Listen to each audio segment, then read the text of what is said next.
Welcome to my channel. This is English lesson with Ma'am Tinz. If you are new to my channel and you want to get the latest grade 10 English lesson videos, please click subscribe. Welcome to my class. So you need the following: pen and paper, self-learning module, motivation, and hard to learn. For our lesson objective, you are expected to establish a sense of objectivity in evaluating a picture, text, and/or performance using a set of criteria. Our lesson for today is evaluating and making judgments. We are now on our 6th week. Evaluating a text, image, or performance has always been a subjective in its very sense. Subjectivity in giving judgment has always been an issue in terms of fairness. In addressing this concern, criteria have been helpful tools in establishing objectivity in evaluating a text or performance. Simply, objectivity allows the evaluator to develop sound and fair judgment. For learning task 1, you're about to examine this painting. So what can you say about it? I want you to answer the following questions on your paper. Number 1, what specific features of the picture or painting are manifested or evident? Number 2, what do you think is the painter's inspiration in his or her masterpiece? Number 3, what message is portrayed by the picture or painting? Number 4, what positive points are manifested in the picture or painting? Number 5, how can the painter still improve this picture or painting? So I would like you to study very well this picture to be able to give your answers. So let's now talk about our topic, which is evaluating and making judgments, including the 6 common indicators. In making judgments, it is necessary that evaluators form the sense of objectivity. Objectivity is being fair. There is no presence of being biased.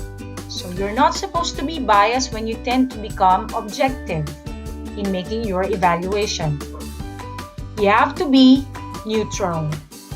So personal feelings are detached from the act of judgment. So giving judgment vary from images, media, and text. Judging these complex works or performances becomes easier with the help of criteria. So to be objective, we have to detach with respect to a certain set of attributes, or what we call as criteria. So these criteria guide the evaluators on the scope and limitation of what to judge or examine.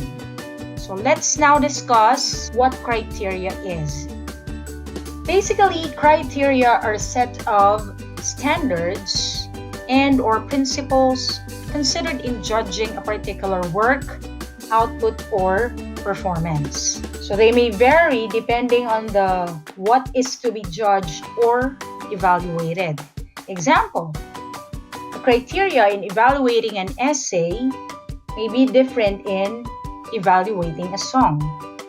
The most common indicators in evaluating a text include the following. So these are the 6 indicators in evaluating a text. Number 1 is content.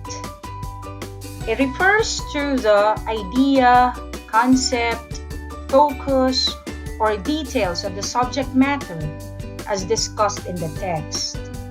So these are the elements that are included in the story. Like for example, the setting, character, plot, conflict, and theme. Example question would be, which character do you most relate to? Or which lines describe the setting most effectively? So these things are focusing on the content of the text. Another question would be, what is the message of the story or the text? So that's about content. Number 2 is cohesion, or the connection and organization of words, phrases, ideas, and concepts presented in the text. So cohesion is the sticking together or the tying of words or unity of words to phrase, to sentence, to complete a paragraph. So they are tied together to create a text where the relationships between these elements is clear and logical to the reader. So that's what cohesion is all about. Number 3 is grammar. It deals with fluency and accuracy in terms of language structure and facility. So grammar are actually talking about, or we are referring to, sentence construction, tenses of the verb, parts of speech, and so many more. These things comprise grammar. Our 4th indicator is mechanics. So it refers to accuracy in punctuations and capitalization. So punctuation is actually the name of marks used in writing. So we have 14 common punctuation marks that we use in our writing. And capitalization, this means that the first letter of the word or words is a capital. That is, of course, capital A versus lowercase a. So we use capitalization to mark the beginning of a sentence and to identify all types of pronouns, names, and titles. Our 5th indicator is word choice. So this refers to appropriateness of words, especially in terms of depth and level of formality. So we may ask the following questions when we are checking out or evaluating the word choice. One would be, did I use any wow words, or did the author use words that describe the 5 senses? Did the author try any new words in his writing, or did he use strong action verbs? So the best writing creates a vivid picture in the reader's mind. So well-selected words appeal to the senses. And the last point to consider in evaluating text is tone.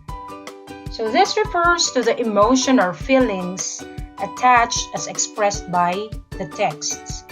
Tone indicates the writer's attitude. So this is the feeling or the atmosphere that the author or writer has set in his or her story. There are different kinds of tone. There are positive and negative tones that we can use in our story. Examples here are cynical, depressed, sympathetic, cheerful, outraged, positive, angry, sarcastic, prayerful, ironic, solemn, vindictive, intense, and excited, so on and so forth. So though there are still other points to consider in evaluating text, those 6 indicators are the most common criteria used. So let's now move to learning task 2. So this time you're going to read and examine the poem written by Jose La Villa Tierra, a famous poet hailed from Atimonan, Quezon. So after reading the poem, I would like you to answer the following questions, which can be found on the right side of this slide. So the questions are, number 1, what significant characteristics of a mother are described in the poem? Number 2, how is the mother's heart measured in the poem? Number 3, how will you relate the context of the poem to your own mother? And number 4, what do you think is the reason why La Villa Tierra entitled his work as such? So I have here the copy of the poem, which is entitled Ballad of a Mother's Heart. You can also find the copy on your module. So moving on to learning task 3, after you have read and answered the questions about the poem of La Villa Tierra, I want you to evaluate the poem using the criteria below. So write your answers on your paper. I would like you to use the 6 indicators that we have discussed. Of course, the content, cohesion, grammar, mechanics, word choice, and tone of the poem. So you're going to write your observations and explanations on the table template that we have provided on your module. So let us have a recap of our today's class. Number 1, objectivity allows the evaluator, that is the reader or the viewer, to develop sound and fair judgment. Number 2, evaluating text, image, and performance becomes easier when we are guided by a criteria or set of standards to be considered in judging a particular work. And the last one, the 6 common indicators in evaluating a text are content, cohesion, grammar, mechanics, word choice, and tone. So that's it for today. Thank you for participating in my class. I hope you learned something new. See you next time. Don't forget to share this video and subscribe on my channel. This is Mom Tinz Kenya. Happy learning, everyone!